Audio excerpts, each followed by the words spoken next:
Hello everyone, welcome back to my channel DPSC diaries. आज हम DPSC के syllabus का एक बहुत ही इम्पॉर्टेंट टॉपिक पढ़ेंगे जिसका नाम है criteria for selecting play material for children. क्या है टॉपिक का नाम? Criteria for selecting play material for children. तो आइए इसे इंट्रोडक्शन से स्टार्ट करते हैं। इस टॉपिक में हम क्या पढ़ेंगे?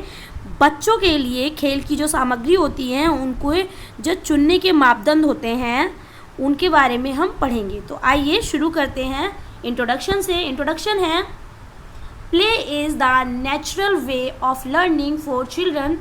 Through play they explore, imagine and understand the world around them. To make play meaningful and educational, teachers must select play materials carefully according to the child's age, interest and developmental needs। अब इसमें ये बोला है introduction में कि जो play होता है वो बच्चों के जो जीवन का सबसे ही ज़्यादा इम्पॉर्टेंट हिस्सा होता है। बच्चे खेल के माध्यम से क्या करते हैं? सीखते हैं, समझते हैं और अपने आसपास की जो दुनिया को क्या करते हैं? एक्सप्लोर करते हैं। इसलिए टीचर्स क्या करें? टीचर्स के लिए ये बहुत ही ज़रूरी है कि वो प्ले मटेरियल्स को ध्यान से और सोच समझकर चुनें। ठीक है, तो इंट्रोडक्शन में क्या बताया है कि टीचर्स को क्या करना चाहिए? बच्चों के लिए जो प्ले मटेरियल्स होते हैं उनको बहुत ही सोच समझकर और ध्यान से चूज़ करना होता है। नेक्स्ट है meaning of materials. Meaning of materials, meaning of materials. Next point, play materials are the toys, games and equipment used by children during play. They can be indoor materials और outdoor materials। तो indoor materials में क्या क्या आ जाते हैं हमारे? blocks, puzzles, dolls, pictures, books, crayons। outdoors में आ जाते हैं swings, balls, sandpit और tricycles etc। अब इसमें क्या बताया है कि जो प्ले मटेरियल होते हैं वो टॉयज़, गेम्स और इक्विपमेंट होते हैं जिनसे बच्चे खेलते हैं और सीखते हैं, जैसे building blocks, puzzles, dolls, pictures, books, balls, swings, tricycles, clay, colours और भी बहुत सारा। ठीक है, बहुत सारे होते हैं। नेक्स्ट है importance of selecting proper play materials. अब इसमें बताना है इम्पॉर्टेंस क्या क्या है जो हमें प्ले मटेरियल्स को प्रॉपर सिलेक्ट करना चाहिए, कौन कौन से इम्पॉर्टेंस हैं इसमें बताने हैं। Helps in overall development, physical, mental, emotional, social. इसमें बोला है कि बच्चे को क्या करे? हेल्प करे उसके ओवरऑल डेवलपमेंट के लिए, फिजिकल, मेंटल, इमोशनल, सोशल के लिए ऐसे होने चाहिए। नेक्स्ट है encourage creativity and imagination, makes learning interesting and joyful, develops motor skills and coordination, builds confidence and problem solving ability. कैसे होने चाहिए टॉयज़? प्रॉपर, मतलब उसे क्या होता है कि प्रॉपर सही तरीके से हमें मटेरियल को चूज़ करना होता है जिससे बच्चे का ओवरऑल डेवलपमेंट हो सके। ठीक है, बहुत ही ज़रूरी होता है। ये उनके फिजिकल, मेंटल, इमोशनल और सोशल डेवलपमेंट में क्या करता है? मदद करता है। ठीक है, तो प्ले मटेरियल से बच्चों की जो क्रिएटिविटी होती है ना, उसकी इमेजिनेशन और कॉन्फिडेंस भी बूस्टअप होता है। ऐसा ही होना चाहिए हमारा प्ले मटेरियल, इसलिए टीचर्स को बहुत ध्यान से चूज़ करना होता है। Criteria for selecting play material, क्या क्या क्राइटेरिया होना चाहिए जब हम प्ले मटेरियल को सिलेक्ट करें? तो here are the main points और criteria that teachers should consider while choosing play materials for children. First है इसमें एज एप्रोप्रिएट होना चाहिए।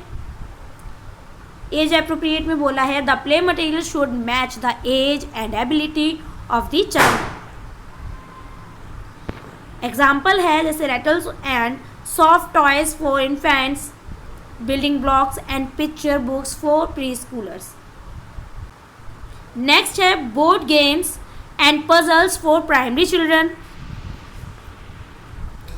फर्स्ट में यही बोला है कि एज अप्रोप्रिएट होने चाहिए टॉयज़। सबसे पहले प्ले मटेरियल्स बच्चों की उम्र और उनकी डेवलपमेंट लेवल के अकॉर्डिंग होना चाहिए, जैसे छोटे बच्चों के लिए सॉफ्ट टॉयज़ और रेटल्स और प्री स्कूल बच्चों के लिए building blocks, puzzles and picture books.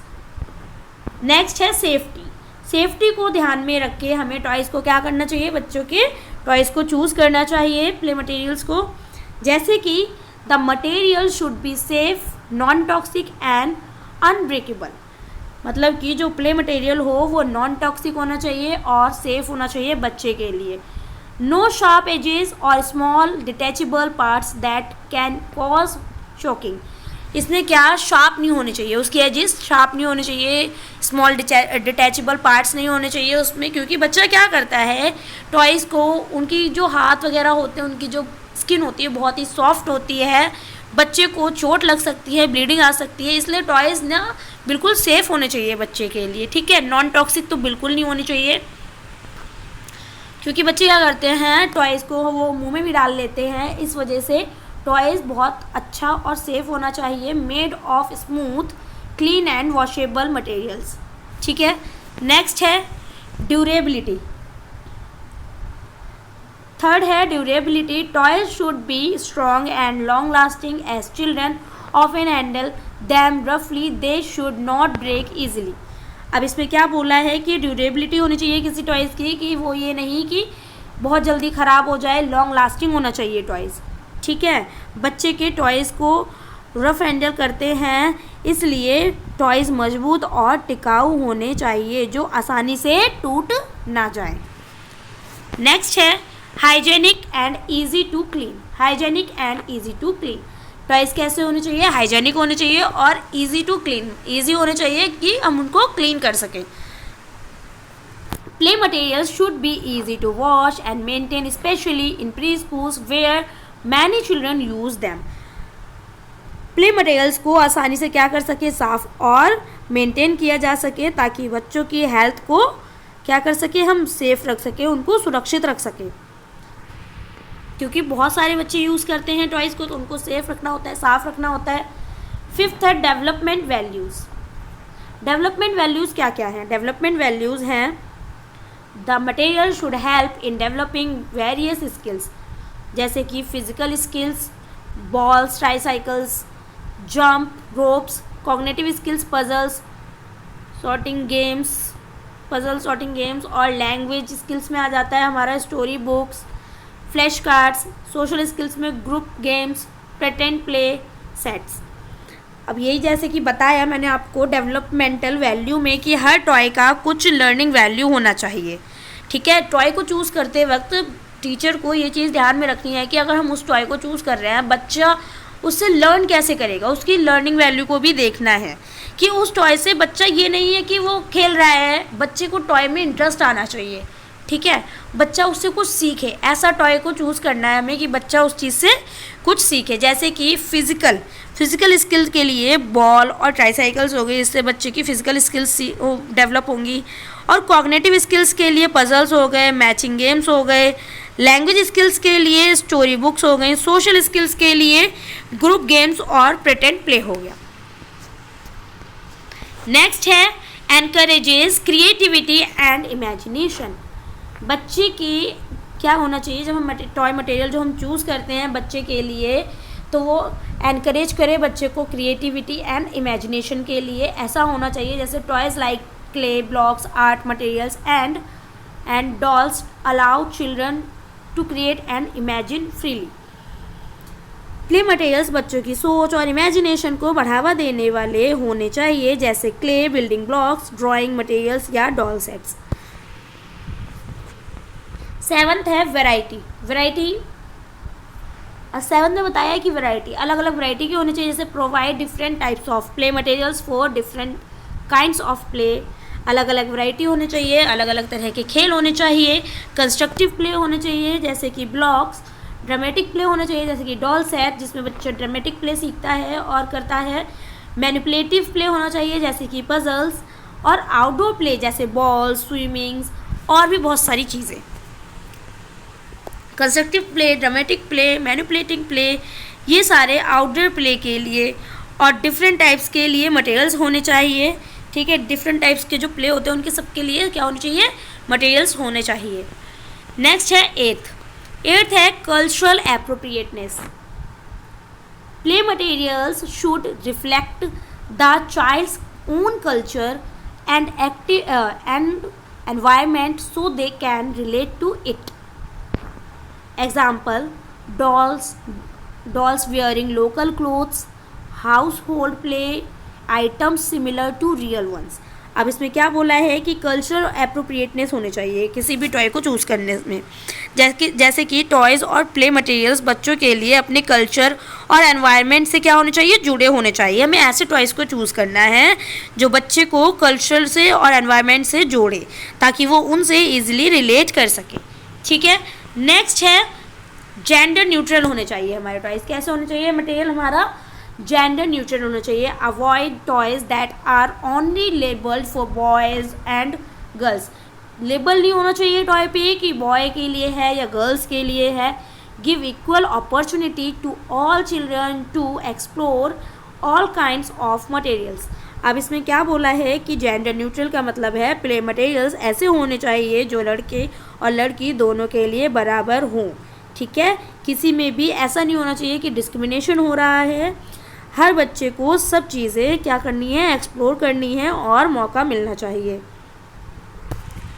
10th है लो कॉस्ट और लोकली अवेलेबल. कैसा होना चाहिए हमारा material, teacher can use indigenous handmade और waste materials like cardboard, boxes, bottle. This encourages creativity and is budget friendly for schools. अब इसमें क्या बोला है कि जो low cost and locally available हो, जैसे कि हमेशा महंगे ही खरीदना ज़रूरी नहीं होता है खिलौने. टीचर्स लोकल और वेस्ट मटेरियल जैसे कार्डबोर्ड हो गया, बॉटल कैप्स हो गई या ओल्ड बॉक्सेस से भी टॉयज़ बना सकते हैं. ठीक है. ये सस्ता भी होता है और बच्चों को क्रिएटिविटी भी सिखाता है. ठीक है. क्रिएटिविटी से भी जोड़ता है बच्चा, इसमें क्रिएटिव भी बनता है. खुद से खिलौने बनाना, खुद से मतलब करना हर चीज़ को, उसमें क्या होता है बच्चा इंटरेस्टेड भी होता है और खुद से कुछ नया सीखता है. ठीक है. नेक्स्ट है conclusion. Choosing the right play materials is a very important responsibility of the pre school teachers. It ensures that play is safe, meaningful, and developmentally suitable for every child. Good play materials help children learn through fun, explore their world, and grow in all aspects. अब इसमें क्या बोला है conclusion में कि सही play materials का जो चूज़ होता है एक टीचर के लिए बहुत ही इम्पॉर्टेंट जिम्मेदारी होती है उसकी. अगर हम प्ले मटेरियल्स को एज अप्रोप्रिएट नहीं लेते हैं और सेफ्टी और लर्निंग के हिसाब से नहीं चुनते हैं तो फिर क्या होता है बच्चे के लिए बहुत ही ज़्यादा प्रॉब्लम क्रिएट हो सकती है. लेकिन हमें इन सबको क्या करना है, एज अप्रोप्रिएट और सेफ्टी और लर्निंग के हिसाब से चुनना होता है. तो बच्चों का विकास और भी सुंदर तरीके से हो सकता है. ठीक है. इसमें यही बोला है कंक्लूजन में. समरी पॉइंट्स क्या हैं इसमें, एज अप्रोप्रिएट होने चाहिए खिलौने, सेफ एंड नॉन टॉक्सिक होने चाहिए जो हम टॉयज़ को जो मटेरियल्स होता है प्ले मटेरियल्स चूज़ करते हैं.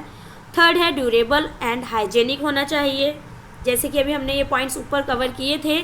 डेवलपमेंटल में साथ साथ बोलेंगे कैसे होने चाहिए प्ले मटेरियल्स बच्चों के लिए, एज अप्रोप्रिएट होने चाहिए. Next safe and non toxic होने चाहिए. थर्ड ड्यूरेबल एंड हाइजेनिक होने चाहिए. फोर्थ है डेवलपमेंटल और वैल्यू होनी चाहिए. टॉयज़ को चूज़ कर रहे हैं तो उसमें डेवलपमेंटल वैल्यू हो, जैसे फिजिकल, सोशल, इमोशनल. अगर हम टॉय चूज़ करें तो उसमें बच्चे की फिजिकल ग्रोथ हो या सोशली या कॉग्निटिव ग्रोथ हो. ठीक है. नेक्स्ट है क्रिएटिव एंड इमेजिनेटिव होने चाहिए टॉयज़ चूज़ करते टाइम. और वैरायटी एंड इंटरेस्ट होना चाहिए बच्चे का, कि ये नहीं है कि हमने प्ले मटेरियल तो ले लिया, बच्चे को इंटरेस्ट ही नहीं है उसमें, वो उसका कुछ यूज़ ही नहीं कर रहा है. हमें वैरायटी एंड इंटरेस्ट के साथ टॉयज़ का ध्यान रखना होता है कि हमें बच्चे के लिए इंटरेस्टिंग और कुछ यूनिक सा लेना होता है जिससे बच्चे की ग्रोथ हो सके और उसका होलिस्टिक डेवलपमेंट भी अच्छे से हो सके.